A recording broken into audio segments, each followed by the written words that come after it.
Boa tarde. Meu nome é Carlos Alberto Filgueiras, eu sou professor da UFMG, já fui de outras universidades, fui da UFRJ também. Eu sou um químico inorgânico e tenho uma mente partida, metade dedicada à ciência, metade dedicada à história, e as duas convivem muito bem. Eu fico muito feliz de estar aqui com vocês. Eu já vi pela lista de inscrições que o grupo é bastante heterogêneo, né? Tem pessoas de lugares muito variados, e é uma alegria que a USP tenha conseguido fazer isso, né? Catalisou a união de tantas pessoas que tem como, eu imagino, que tem como denominador comum o fato de serem químicos ou gostarem de química e gostarem de história. Isso é uma oportunidade muito boa. Nós estamos num ano em que a história da química está com tudo, porque a ONU decretou que este é o ano internacional da tabela periódica. A tabela periódica está completando 150 anos. Eu tenho falado sobre tabela periódica de norte a sul do Brasil. É uma coisa muito gratificante. Mas hoje vou falar sobre uma outra paixão minha, que é a história da ciência no Brasil. O que o professor Gildo me pediu para apresentar para vocês foi uma parcela da história da química no Brasil, que é o século XIX. Talvez vocês conheçam, eu publiquei um livro, está aqui, ó. Foi publicado no final de 2015, pela editora da Unicamp, em coedição com a Sociedade Brasileira de Química, Origens da Química no Brasil. Isso representa 30 anos de pesquisa sobre a história da química no nosso país. Infelizmente, vou ter que ficar aqui longe de vocês para poder passar os slides. Não gosto muito disso não, mas não tem escolha. Muito bem. Ao falar do século XIX, eu vou ter que ir um pouquinho antes. Por quê? Nós estamos no Brasil prestes a uma grande celebração histórica, dentro de 3 anos, que vai ser o bicentenário da independência do Brasil. Inclusive, algumas instituições brasileiras, como a Academia Brasileira de Ciências e o Instituto Histórico e Geográfico Brasileiro, querem fazer alguma coisa, não tem nada definido ainda, sobre a ciência nessa época, na época da independência do Brasil. E há muita coisa para se falar. Mas eu vou começar um pouquinho antes. Vou começar no finzinho do século XVIII. E vocês vão ver por que eu tenho que falar nisso.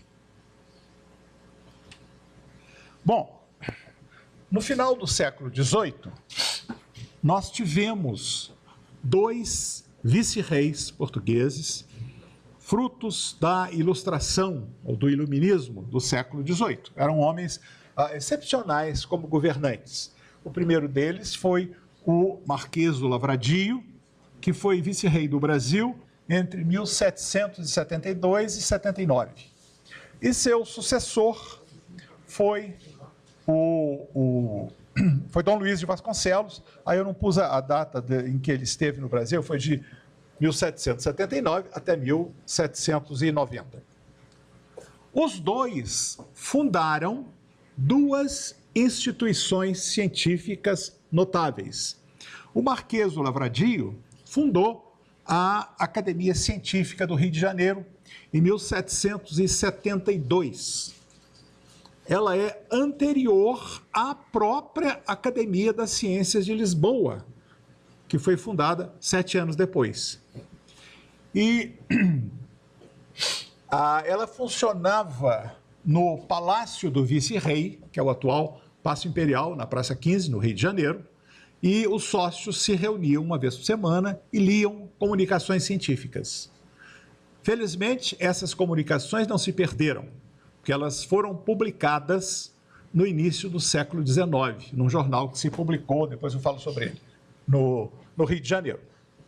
Com a retirada do Marquês do Lavradio para Portugal, seu sucessor, Dom Luiz de Vasconcelos, que tem esse quadro colorido, que está lá no Museu Histórico Nacional, Dom Luiz fundou uma nova sociedade, que foi a Sociedade Literária do Rio de Janeiro. Essa foi bem mais importante, nós vamos ver algumas coisas sobre ela. A Sociedade Literária teve a honra de ter dedicado a ela o primeiro livro de química publicado por um brasileiro, Vicente Coelho de Seabra, em 1788. Infelizmente, eu não vou ter tempo de falar sobre ele. É um assunto fascinante, mas a sociedade teve essa honra. Bom, eu vou falar sobre um trabalho experimental feito e apresentado na sociedade. Isso é muito pouco conhecido. Um cidadão brasileiro, nascido no Rio de Janeiro, chamado José Pinto de Azeredo, ele foi estudar, junto com seu irmão, foi estudar medicina na capital da Escócia, em Edimburgo, que era um grande centro médico. E lá ele se destacou muito, foi aluno de um dos maiores químicos do século XVIII, foi Joseph Black. Joseph Black foi o descobridor do gás carbônico. E o Azeredo, não vou falar sobre o irmão dele tem menos importância. O José Pinto de Azeredo, ele foi um aluno que se destacou muito e ganhou o primeiro prêmio ao terminar o curso de medicina e tornou-se o presidente da Medical Society of Edinburgh. E daí ele seguiu para a Holanda, para a Universidade de Leiden, onde defendeu uma tese de doutorado sobre a gota, que naquela época se chamava podagra. Então ele voltou para Portugal, né, muito famoso, e a rainha Dona Maria I decidiu criar uma escola de medicina em Luanda, capital de Angola. Curiosamente, o Brasil não tinha, né? E ele pediu, e ele ia ser o diretor, mas ele pediu permissão para ficar algum tempo no Brasil estudando doenças tropicais antes de ir para Angola. E isso foi atendido. Ele ficou quase 1 ano e meio no Brasil e, na fase em que ele residiu no Rio de Janeiro, ele tornou-se membro da Sociedade Literária do Rio de Janeiro e fez um trabalho sobre química atmosférica. Esse trabalho foi publicado em 1790 no Jornal Enciclopédico de Lisboa. É um trabalho de 30 páginas. Mesmo hoje, um trabalho científico de 30 páginas é bem considerável. Está aqui a primeira página do artigo dele, em que o nome dele saiu grafado errado, em vez de Azeredo, saiu Azevedo.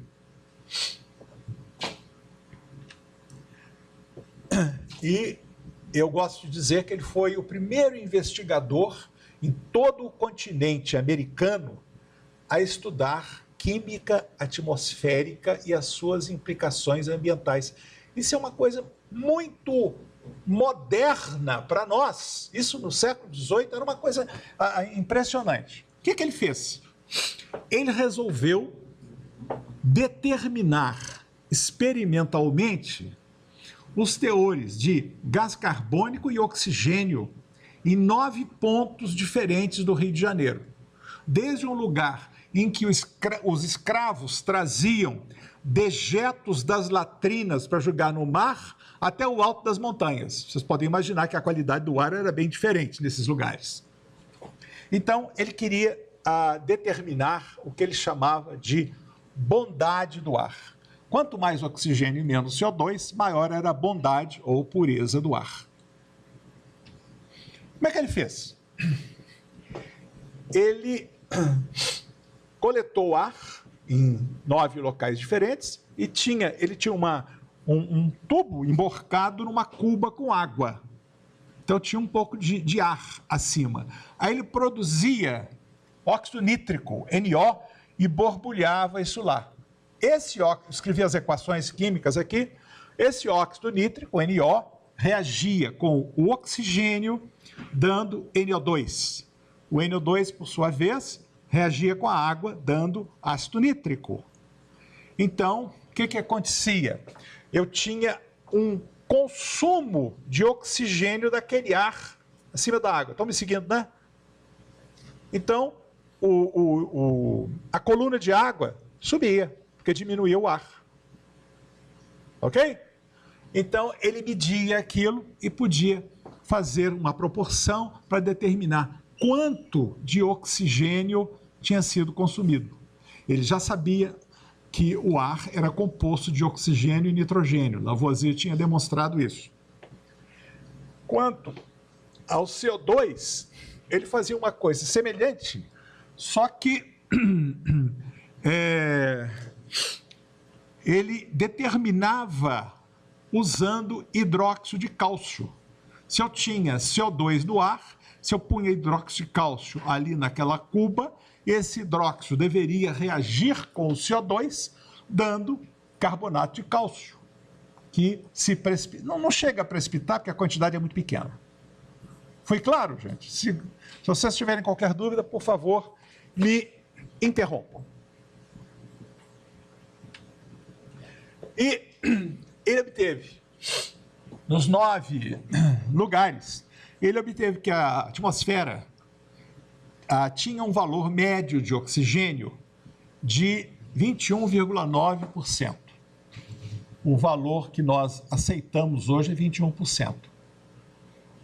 Já o valor que Lavoisier dava, o próprio Lavoisier, na época, estava no auge da fama, era 25%. Ele estava melhor do que Lavoisier. Agora, quanto ao CO2, os dados são horrorosos. Aí ele não sabia que a quantidade era tão pequena que não dava para obter um resultado bom. Bom, o nitrogênio ele obtinha por diferença, né? Então chegava a um valor bastante próximo do nosso. Mas o oxigênio, o CO2, o valor é muito ruim, porque ele achava 0,24%, e na realidade é muito menos do que isso, 0,03%. Então, para o CO2, os dados dele são muito ruins, para o oxigênio são muito bons. Isso é notável, né, que ele tenha conseguido fazer isso. Vejam, 1790, 200 e tantos anos atrás. E, claro, que ele obteve que no passeio público e nos altos dos morros, o ar era mais puro.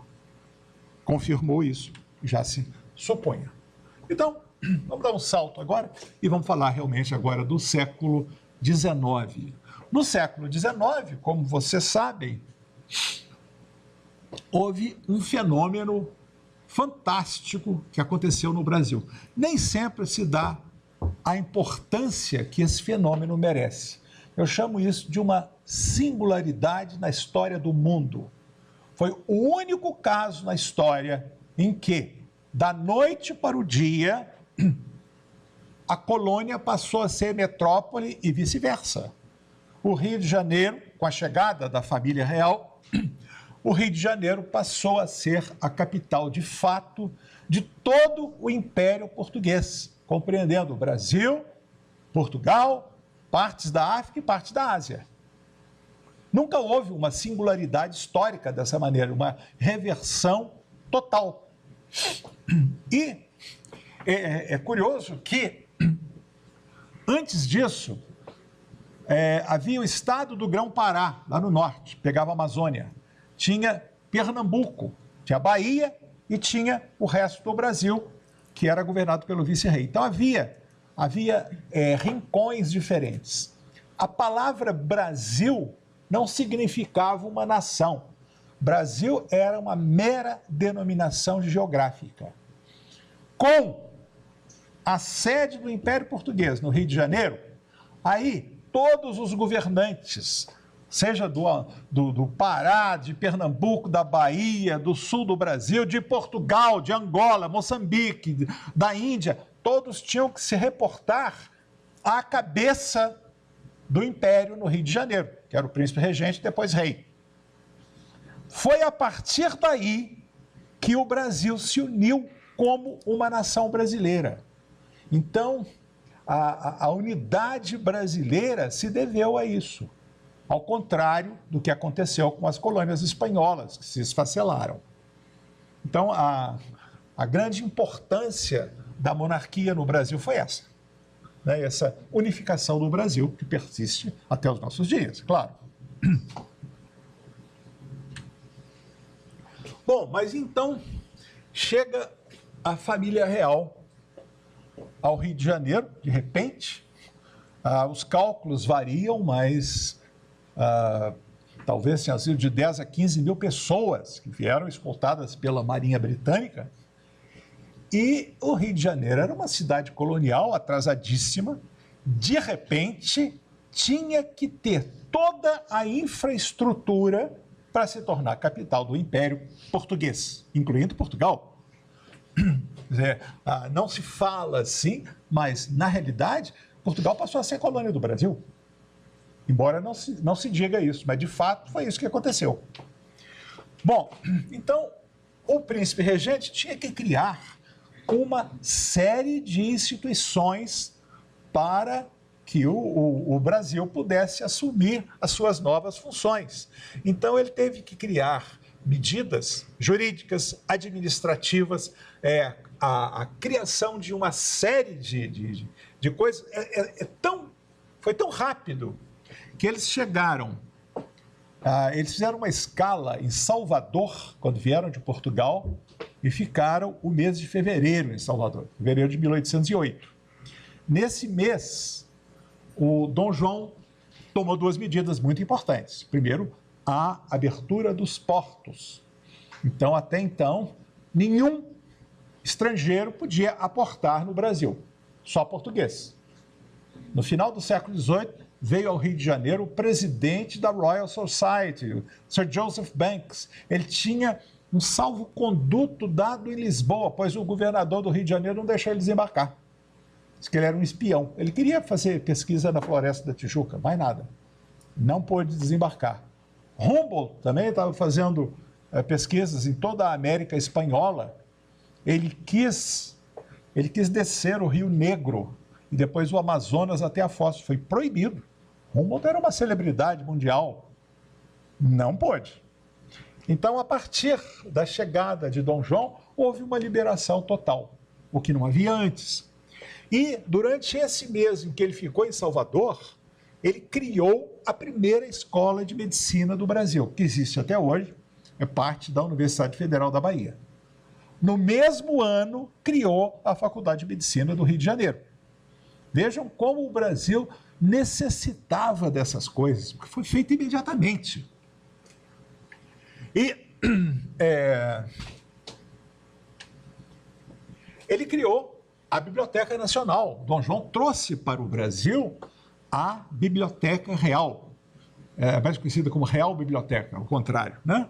Com 60 mil volumes.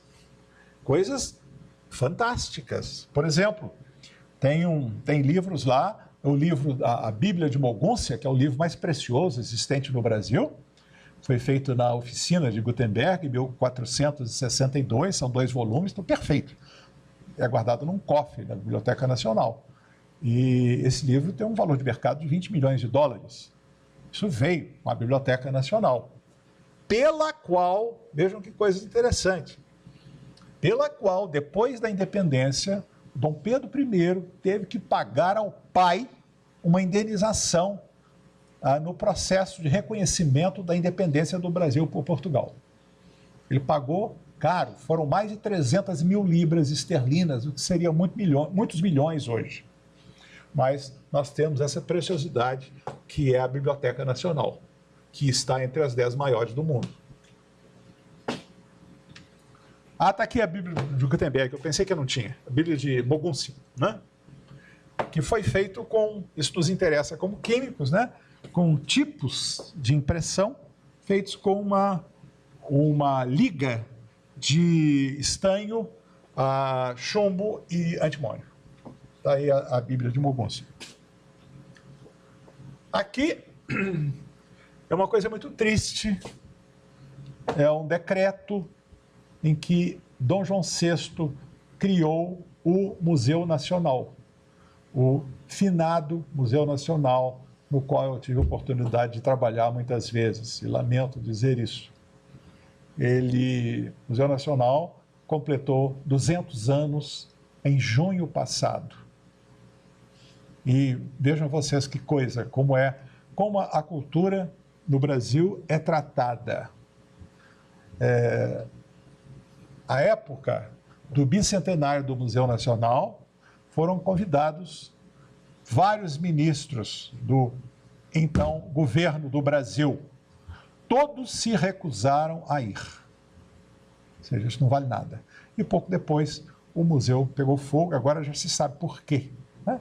Botaram vários aparelhos de ar-condicionado no mesmo disjuntor e sem aterramento.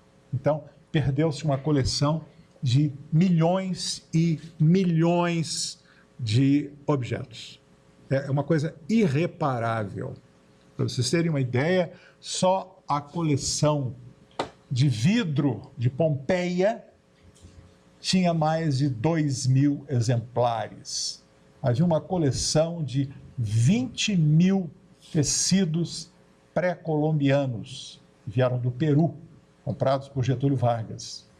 Havia o manto maravilhoso, eu vi muitas vezes o manto do rei do Havaí. O rei do Havaí, o Havaí era um reino independente, ainda não tinha sido anexado pelos Estados Unidos.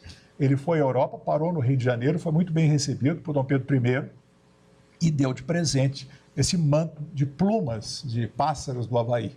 Nos Estados Unidos não existe nada igual. Foi embora, foi destruído pelo fogo. Mas então, isso aqui é o decreto de criação do Museu Nacional, em 1818. Essa é a sede antiga do Museu Nacional. Existe ainda esse prédio. Não é o prédio que pegou fogo. É o prédio que pegou fogo, é esse aqui, né? O Palácio da Quinta da Boa Vista. Aqui é um dos detalhes, lá na Sala do Trono, com o monograma de Dom Pedro II. Isso aqui é uma peça também única, foi um presente de Dom João VI à época da criação do Museu Nacional. É uma taça, conhecida como Taça da Batalha de Constantino, de prata dourada, ela mais ou menos dessa altura assim, com uma escultura em ourivesaria representando uma batalha, a batalha em que Constantino se tornou imperador de Roma. Dom João VI criou também, no ano em que chegou, o Jardim Botânico do Rio de Janeiro. É um dos mais antigos do mundo, ele tem mais de 200 anos, e é um jardim maravilhoso. Agora também foi inundado, né, anteontem. A imprensa nacional foi criada também em 1808. Vejam a quantidade de coisas que foram criadas assim numa sucessão muito rápida. Aqui o primeiro jornal publicado no Brasil pela imprensa régia, a Gazeta do Rio de Janeiro, número de 10 de setembro de 1808. Esse jornal, chamado O Patriota, ele publicava artigos científicos. Aqui é que foram publicadas as comunicações que haviam sido lidas e discutidas na antiga Academia Científica do final do século XVIII. Agora eu vou falar sobre uma pessoa muito importante, que foi o Conde da Barca, Antônio de Araújo e Azevedo. O governo português, no final do século XVIII, tinha dois aristocratas que se digladiavam. Ora um estava por cima, ora o outro, que eram Dom Rodrigo de Souza Coutinho, Conde de Linhares, e o Conde da Barca. O Dom Rodrigo era partidário da Inglaterra e o Conde da Barca partidário da França. Vocês sabem que França e Inglaterra eram inimigas. Napoleão decretou o bloqueio continental contra a Inglaterra. Nenhum país da Europa podia comerciar com a Inglaterra. Ora, Portugal sempre foi aliado da Inglaterra, então estava naquele dilema, o que fazer? Então, o Dom Rodrigo achou que Portugal devia continuar ao lado da Inglaterra. Estou simplificando muito uma coisa complexa. E é por isso que a família real veio para o Brasil. Então, veio com a esquadra sendo escoltada pela esquadra de guerra britânica. Mas o Conde da Barca, pouco depois, subiu e ele tomou o lugar de Dom Rodrigo de Souza Coutinho. Ele foi um homem notável. Por quê? Aqui no Brasil, antes dele entrar para o ministério, ele estabeleceu um laboratório químico no Rio de Janeiro, fazia análise de muita coisa. Ele era químico. E ele trouxe para o Brasil uma grande biblioteca, está na Biblioteca Nacional, e a coleção mineralógica de Abraham Werner, um químico alemão, que foi professor de José Bonifácio. Eu não vou falar sobre José Bonifácio hoje, porque é uma coisa muito extensa, não é um capítulo do meu livro, não dá para falar. Mas essa coleção ficou no Museu Nacional, eu não sei o que houve no incêndio. Mas o Conde da Barca, ele fez coisas muito curiosas. Por exemplo, depois da derrota de Napoleão, foi criado o Congresso de Viena, em que os países vencedores começaram a traçar os rumos da Europa depois de Napoleão. E o Conde da Barca mandou uma embaixada do Rio de Janeiro para Viena com a função de fazer o possível para não permitir a reconstituição da Companhia de Jesus. Os jesuítas foram expulsos de Portugal em 1759. Portugal e suas colônias. Logo depois, a Espanha fez o mesmo e a França. E aí o Papa extinguiu a Companhia de Jesus. 1771, me parece. Ela ficou cerca de 40 anos sem existir. Aí, depois da derrota de Napoleão, resolveram refundar. Portugal foi contra, mas perdeu. Então, a Companhia de Jesus foi refundada. Ou seja, os jesuítas de hoje não são os mesmos de antes. Não é a mesma fundação de Inácio Loyola. Mas o Conde da Barca tentou também, ele era um homem muito para frente do seu tempo, ele quis abolir a Inquisição, porque Portugal ainda tinha Inquisição, até a época de Dom João, ela só foi extinta depois que Dom João retornou a Portugal em 1821. Mas o Conde da Barca não conseguiu fazer isso. Ele teve a ideia, isso foi uma ideia genial, de criar uma entidade política chamada Reino Unido de Portugal e Brasil.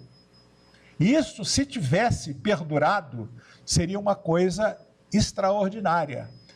Um único país que tinha um pé na Europa, no Brasil, na África e na Ásia. Mas durou muito poucos anos, né? E também o Conde da Barca resolveu trazer para o Brasil um grande grupo de artistas franceses, bonapartistas, depois da derrota de Napoleão. É o grupo que se costuma chamar de Missão Artística Francesa, que veio para o Brasil em 1816. Então foi um homem que teve uma carreira política muito importante. Isso aqui é simplesmente uma foto bonita que eu gosto muito, é o pórtico da Academia Imperial de Belas Artes, do tempo de Dom João VI, mas que foi demolida. Foi demolida no século XX. Pelo menos essa parte, que é muito bonita, o pórtico, foi levado e reconstituído no Jardim Botânico do Rio de Janeiro. Está lá. Bom, vamos falar agora um pouco mais de ciência, né? Falei muito de política. Um pouco sobre a geologia e a siderurgia no Brasil, que começou nessa época. Então eu tenho um retrato aqui de um nobre alemão, o Barão de Eschwege, Wilhelm Ludwig von Eschwege, que foi um grande pioneiro. O José Bonifácio, que era um homem muito importante na ciência portuguesa e na política também, no início do século XIX, ele solicitou do governo a importação de pessoas que pudessem contribuir para o estabelecimento da produção de ferro em Portugal. O Barão de Eschwege foi para lá. Mas depois que Dom João veio para o Brasil, ele foi convidado para vir e veio para o Brasil, ficou mais de uma década no Brasil. Teve uma atuação muito intensa, acumulou vários cargos e criou, em 1810, a primeira fábrica de ferro do Brasil, em Congonhas do Campo. Vou mostrar as ruínas dela. E ela foi instalada no ano seguinte e começou a produzir ferro em 1812. Mais tarde, quando voltou para a Alemanha, publicou um livro muito famoso. Existem edições modernas, é o Pluto Brasiliensis. O título é em latim, mas o livro foi escrito em alemão, tem traduções em português. É A Riqueza do Brasil. Aqui são as ruínas da fábrica de ferro patriótica em Congonhas do Campo, onde houve a primeira corrida de ferro no Brasil em dezembro de 1812. A fábrica durou cerca de 10 anos e fechou quando ele voltou para a Europa. Houve várias iniciativas de produzir ferro no Brasil, praticamente simultaneamente. Uma outra se deveu a Manuel Ferreira da Câmara Bittencourt Sá, tinha sido colega de José Bonifácio em Portugal e na Alemanha. Ele criou o primeiro alto forno de ferro da América do Sul, num lugar que fica perto da atual cidade de Diamantina. Só que ele teve um problema muito sério, porque o alto forno, ao contrário dos fornos pequenos, como o Echeverri tinha, o alto forno precisa de ser todo revestido de material refratário. Ele não tinha material refratário. O que ele fez? Importou da Inglaterra. Chegou um navio ao Rio de Janeiro com aquelas placas de material refratário. Mas para que ele ia levar aquilo para Diamantina? Uma distância de mais de 1.000 quilômetros. Não tinha, em lombo de burro, era a única forma de transporte. Então aquilo se perdeu. Ficou no Rio de Janeiro, a fábrica acabou fechando. Com uma tristeza. A terceira iniciativa foi aqui, a mais duradoura de todas, foi a do Varnhagen, Frederico Luiz Guilherme de Varnhagen, um alemão também, pai do futuro historiador Adolfo Varnhagen, Francisco Adolfo Varnhagen. Foi a fábrica de São João de Ipanema, em Iperó, perto de Sorocaba. Uma coisa muito curiosa é que não tem nada a ver com a fábrica, mas um político da região, mais tarde, foi para o Rio de Janeiro, tornou-se senador, ficou muito rico, comprou uma gleba de terras no Rio de Janeiro, loteou aquilo, e aquilo ficou sendo chamado de bairro de Ipanema. Hoje tem gente que acha que a Ipanema de Sorocaba é por causa da Ipanema do Rio de Janeiro. É exatamente o oposto. Né? Como também Copacabana do Rio de Janeiro é por causa de Copacabana na Bolívia, à beira do Lago Titicaca. Mas então essa é uma foto atual da fábrica de Ipanema. É um passeio muito bonito, é um parque maravilhoso. Eu fui recentemente, há uns 2 ou 3 anos, eu não conhecia, e vale a pena. Aí nós temos altos fornos que funcionaram, e funcionaram durante boa parte do século XIX. Né? Em Diamantina, não. E em Congonhas era só forno pequeno. Aqui é muito interessante essa aquarela, devido ao pintor francês Jean-Baptiste Debré, que foi lá em São João de Ipanema em 1827 e fez essa aquarela, que mostra a fábrica já instalada.